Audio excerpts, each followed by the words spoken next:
Good morning, everyone. I am 10 minutes late and I do apologize. I was trying to make sure I could set up the studio so that you all could see the exercises that we are going to be doing today. So I'm going to give you guys a couple of minutes to jump on board.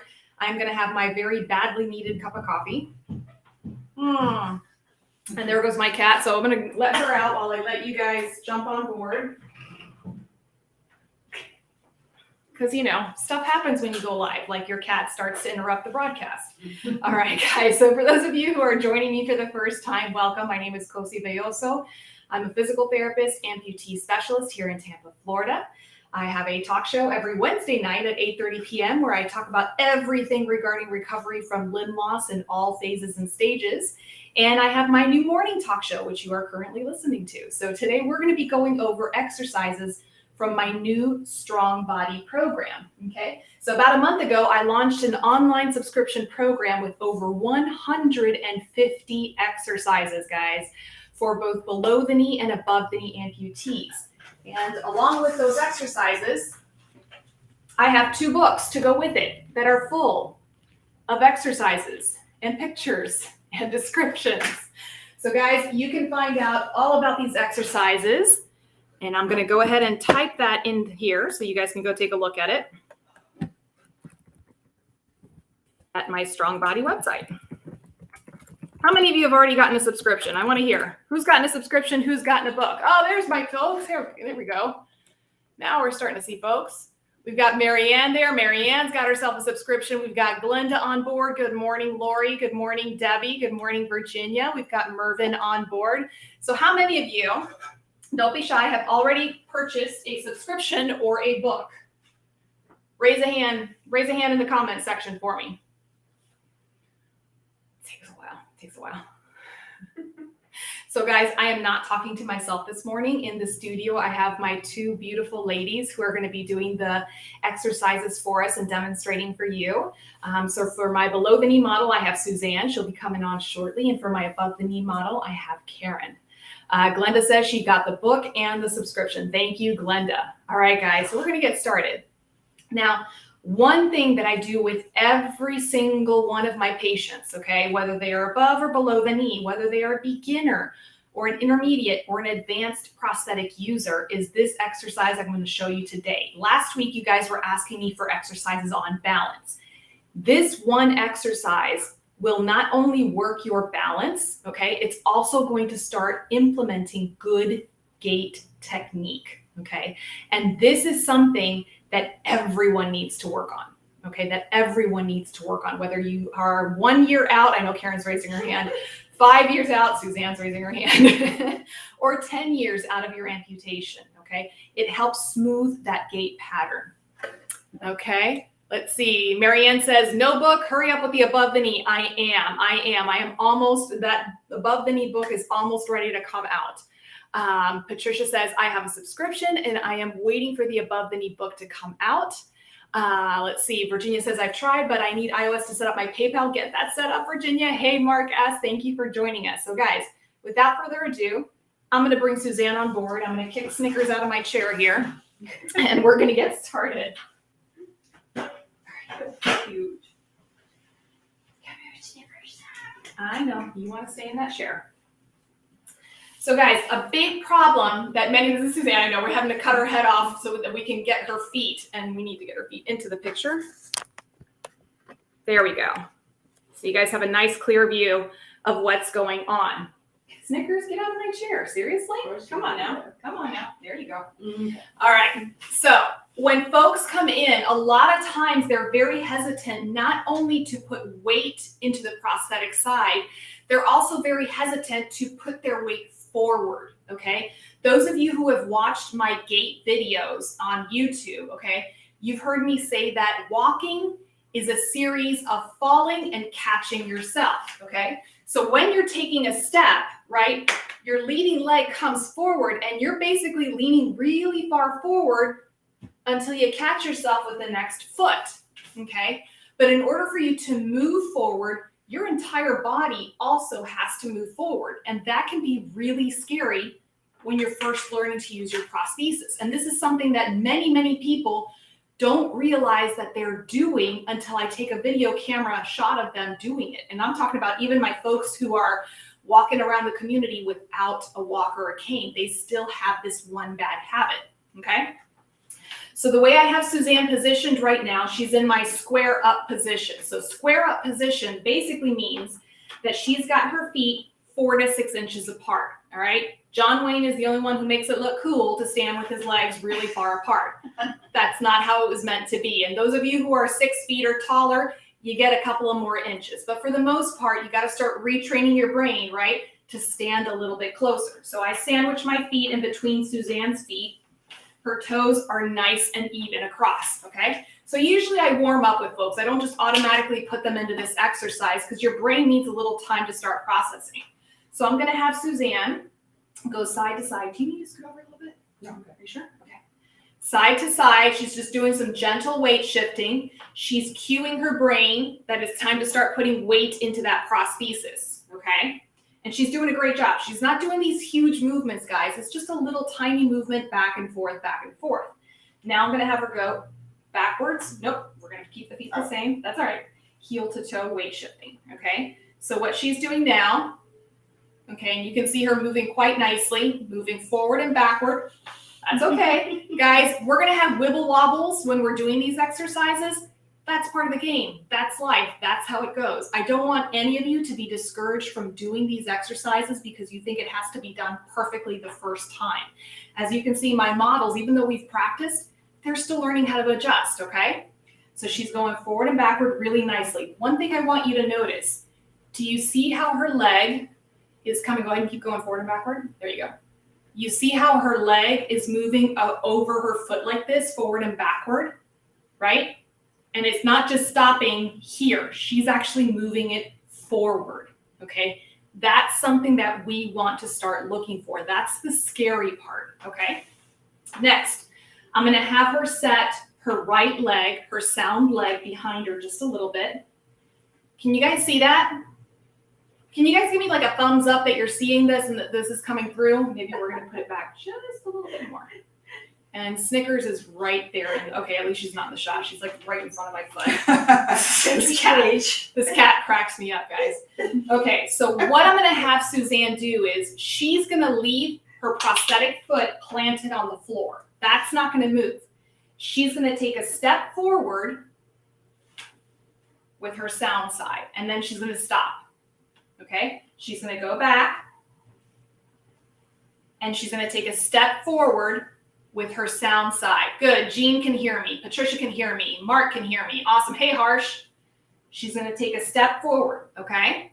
And guys, this is all we're doing. We're just doing this small, tiny piece of the gait cycle. Remember, there's 8 different steps in the gait cycle. We're just breaking it down to this component right here. Okay. So she's coming forward. Okay. So now that you've seen her go forward and backward a few times, okay, I want you to notice how she's bringing her pylon forward right here. Look how forward leaning this is. This is going to allow the rest of her body to then come forward. And you see she's able to move forward and she's not afraid to move forward, okay? That shows me that she's nice and stable, okay? A lot of times what happens with my below the knee, okay, is that start coming forward, they stop here, and then they try to take a step with that side. And it's a very awkward step, right? And that's exactly what happens. Sorry, I shouldn't warn you about that. Okay.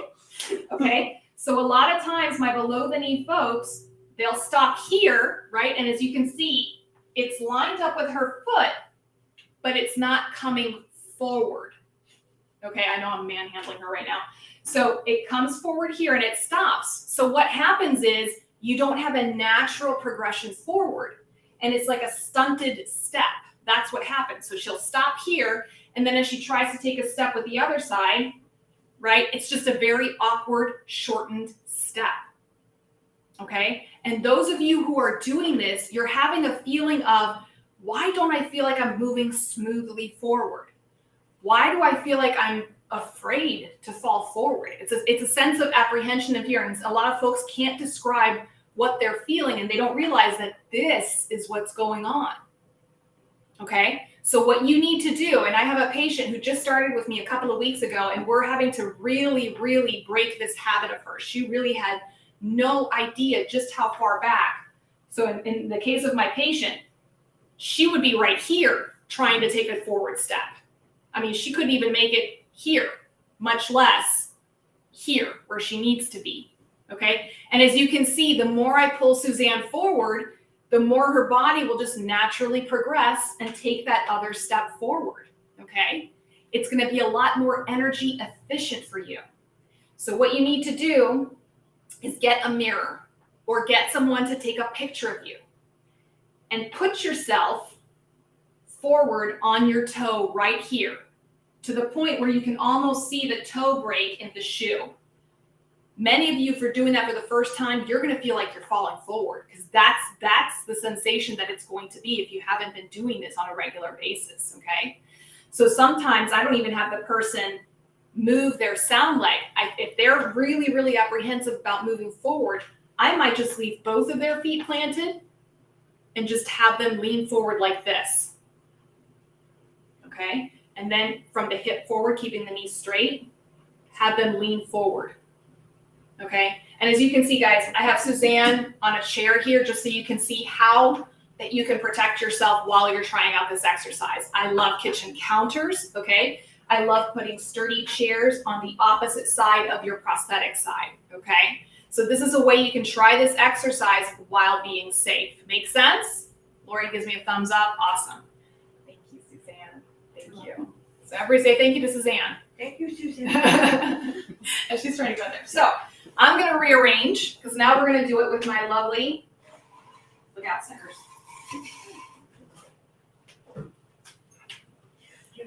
Above the knee model. So folks, for above the knee, okay, it becomes a little bit trickier because of the fact that you don't have that anatomical knee there, right? So as you're coming forward, you're really going to have to learn how to trust that prosthetic knee, whether you have a mechanical knee or a microprocessor knee. This exercise is done the same way, okay? So I'm going to have Karen come on board, and then Suzanne, if you need to go to work, I totally understand. Just get my phone. All right, so here's Karen. Say hi, Karen. Hello. Oh, no, she's up there. She's there. Okay, so Karen, as you can see, is a right above the knee amputee, okay? She's standing in that square up position, so her feet are the right distance apart. Her toes are nice and even. So we're just going to start off by having her shift from side to side, keeping the knees straight. Oh. Okay. All right. And Karen just got this knee not too long ago, so she's still getting used to it. So even though she's an experienced walker, she's having to acclimate to the way this knee moves. Many of you have heard me talk about this, that just because you've been walking for several years, whenever you have a new prosthetic component, it takes time to get used to it. And you have to do some of these exercises to teach your brain again how to make it happen, okay? So we're gonna have her go forward, backward, heel to toe, weight shifting, forward, backward, okay? And as you can see with her pylon, okay, she's starting to move forward and the heel's gonna lift up just a little bit. And that's okay, guys, because some of you, with Suzanne, she has a more mobile foot, so she's able to move forward just a little bit more, okay? Karen's foot is just a little bit more stiff because that's what she needs. She needs a little more stability in her foot, so it's not going to move quite as much, but she's still progressing this forward quite nicely. All right, you ready? Mm-hmm. Ready? Okay. Let's put this foot behind. Mm-hmm. Is there? Yes. Okay. And then catch it back a finger. So I had her set her left leg, her sound leg, behind her. The prosthetic foot is going to stay planted on the floor. And she's going to take a step forward with the left. Step forward. Good. And then step back. Step forward. And then step back. Good. Step forward. Good. And then go ahead and go back. Okay. So as you can see, guys, when she steps forward, go ahead and step forward for me. Okay. You see how she's bringing her pylon? Now she could stand to bring it just a little bit more, okay? And this morning we were noticing her knee doesn't straighten out completely, so we need to give her prosthetist a buzz about that and just see what's going on. But she could bring it, and if you want to put your hand on my shoulder so you don't fall. Oh, I was looking. Yeah. To come forward. So that's honestly where I'd like to see her, just a little bit further forward, okay? And then you're gonna go back. Okay. And then coming forward, forward, forward, forward. There we go. There we go. And then going back. And then coming forward. Good. So you see how her pylon is leaning forward? That's what it should be looking like right now. And going back. Okay? Another trick that I like to do, and of course I don't have my tools here with me. When you're doing this exercise, okay, and you're having a trouble figuring out what it feels like for your toe, so go ahead and move forward, okay? When you're doing this movement, your brain is processing all of these pressures and where the pressures are going in the socket as you're moving forward. So something I like to do if someone's having a hard time processing where their foot is and how it's positioned, I might whack their foot, okay, because it's giving them those vibrations in the foot that go up to the socket. So it almost cues the brain as to where the foot is at this point. Okay, so go ahead and move back. And then come forward, come forward, come forward. And right here, I might just whack the foot, okay? And sometimes I'll take a butter knife and just really give it a good whack so that the person can feel that input. So if you have a loved one or a caregiver at home that can help you out with that, that's also a neat little trick to help your brain just start processing that proprioception better, okay? So I'm gonna have her do it a couple more times. She's doing it quite beautifully, okay? Do you want the heel up? In your case, it's gonna go up just a little bit. Yeah. So Karen just asked me if I wanted her heel to go up. Typically, I stop the person right before their heel goes up, okay? Because I want the person not to cheat. I want them to really go over those toes, okay? Now, as you can see with Karen, and I mentioned that earlier, her foot is a bit more stiff. It doesn't have as much mobility as Suzanne's foot. Suzanne could almost do this entire thing without her heel going forward. That's just the nature of how her foot moves. So you have to just kind of gauge that, okay? But as you can see, we're trying to keep that knee nice and straight. We're trying to put the weight onto the toes. And then as a side bonus, she's getting a nice little stretch here on her hip flexors. And we covered all of that on last week's show on how to stretch the hip flexors. So this is incorporating a lot of stuff. This is incorporating proprioception, balance, dynamic stretching. A lot of good stuff going on here. Okay, Marianne asks, can I use my walker for this exercise because of the double above the knees? So for my bilaterals, okay, you're going to do the exercise the same way, okay? You're going to position one foot slightly behind and you're going to work this one leg going forward and backward as you work the stationary leg. So Marianne, in your case, you just need to make sure you are in a very stable environment. If you want to put the walker in front of you, yes, you can put the walker in front of you and take one step forward, one step back, just like that. The best solution would be is if there's parallel bars that you can practice, or if you're on a kitchen counter, right, on one side and a good sturdy chair on the other. You want to be safe when you're doing these exercises, and you want to allow there to be freedom of movement as you're going through this, okay? You're good. You're done. We're done. Wow. That was short and sweet today, right? Yes, it was. I can feel it. in here. Yes, so she's starting to feel it, and I think that's why her knee's not extending quite as much. I think she's got a little bit of hip flexion tightness going on right there. So we're gonna have to work on that. You gotta look at last week's video. Oh, yeah. Okay. Thank you. You're welcome. Thank you. So say thank you to Karen. Thank you, Karen. You're welcome. All right, guys, so I'm gonna stand on here for a couple more minutes to answer any questions that you might have about this exercise or any of the other exercises. And I'm like, I cannot find my stool here. Okay. Or any other exercises that you might have, or any questions that you might have about the exercises in the Strong Body program, okay? Hey, Stephen, Rhonda, thank you so much, okay? So guys, with this exercise, let me just make a mental note to tell you this. It takes time and it takes consistency. So for my strengthening exercises that I give you, so for example, the bridging exercise that I gave you all 3 weeks ago, okay, you're going to do those strengthening exercises 2, maybe 3 times a week, okay? This exercise that we just did here, every day, and the more, the better, okay? This is one of those exercises that you really want to take the time to do it slowly and meticulously, okay, so that your brain can learn the correct habit, all right? You're going to have to put a mirror in front of you because many of you are going to realize, wait a second, I'm really not going over that foot the way I should be. I think I am, but I'm really not. There's that Snickers again. Okay. So Blue Diva says, I never knew or heard of proprioception before becoming an amputee, but now it's drilled into my brain. I know I tend to repeat things a lot, Blue Diva. So again, this exercise is feeding into so many things. And even for my runners, guys, I have a variation of this exercise that I do for my runners, okay? And my runners, they have to really propel themselves forward, right? And they really spend a lot of time either in the air, it's called a double float, where both feet are actually in the air. And most of the time, it's just that one foot is just briefly touching down.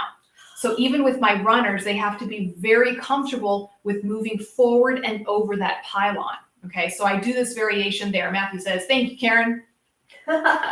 Blue Diva says, all physiotherapists do, it's not just you. Good. I'm so glad to hear it's not just me drilling this into you guys. All right, guys. So for now, that's all we got for today. Go home, practice. Well, you're already home.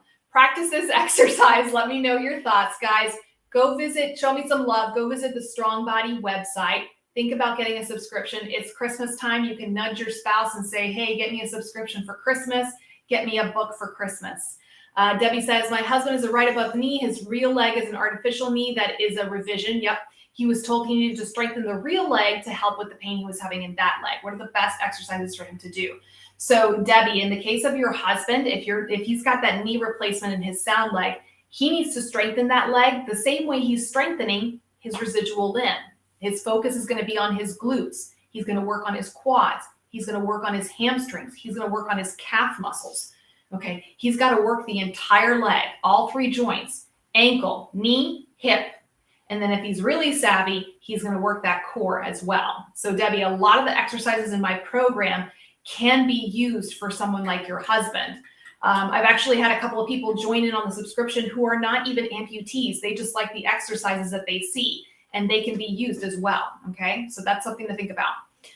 Let's see, Lynn asks, are the above the knee exercises only suggested with microprocessor knees? No, this exercise can be done with a mechanical knee, and it's done exactly the same way, okay? Because in this case, we're not activating that knee flexion, and that's where things can change a little bit when you're using a microprocessor knee versus a mechanical knee, okay? So this particular exercise that I just did here, Lynn, it's done exactly the same way for my above the knees with a mechanical and my above the knees with a microprocessor.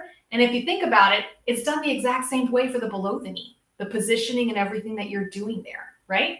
Okay. All right, guys. So tonight, okay, Suzanne, for those of you who didn't know, is a professional cellist. Okay. So tonight she is coming back along with our dear friend Colleen on viola. I'm going to try to keep up with these two ladies with the violin, and we're going to be playing Christmas carols tonight. So guys, please join us tonight, 8:30 p.m. Eastern Standard Time. It's going to be on the Cosi Talks Facebook page and also on my YouTube channel, streaming live. It's not too late. You can get your requests in now. You can put them in the comments section, and hope to see you guys tonight. Oop, we got one more. Hang on. We got Valerie says, I lean too far forward when I'm walking. How can I straighten up? All right. So Valerie, first thing you want to think about is, why are you leaning far forward? You know, is it because you have weakness in your core? Is it because your hip flexors are tight, so you're tending to lean forward? Is it because your balance is off, so you have that anxiety of moving forward, or your body's not wanting to let you move forward properly without leaning forward, okay? So Valerie, take a look at last week's video. I go over hip flexion and how to stretch out those hip flexors properly and safely. Also, Valerie, you want to think about doing core and back extensor strengthening, okay? That's something you might want to think about. And again, a lot of these exercises, guys, they're all in that Strong Body program. All right, guys, I'm going to go ahead and sign off. I got to start practicing for tonight's concert. In the meantime, if you don't mind, guys, share this video out to your support groups or to your pages and help me spread the word about this show and about this resource. All right, guys, I'm going to see you guys later on tonight. And if I don't catch your question, go ahead and put it in the comment section, and I always review before every show.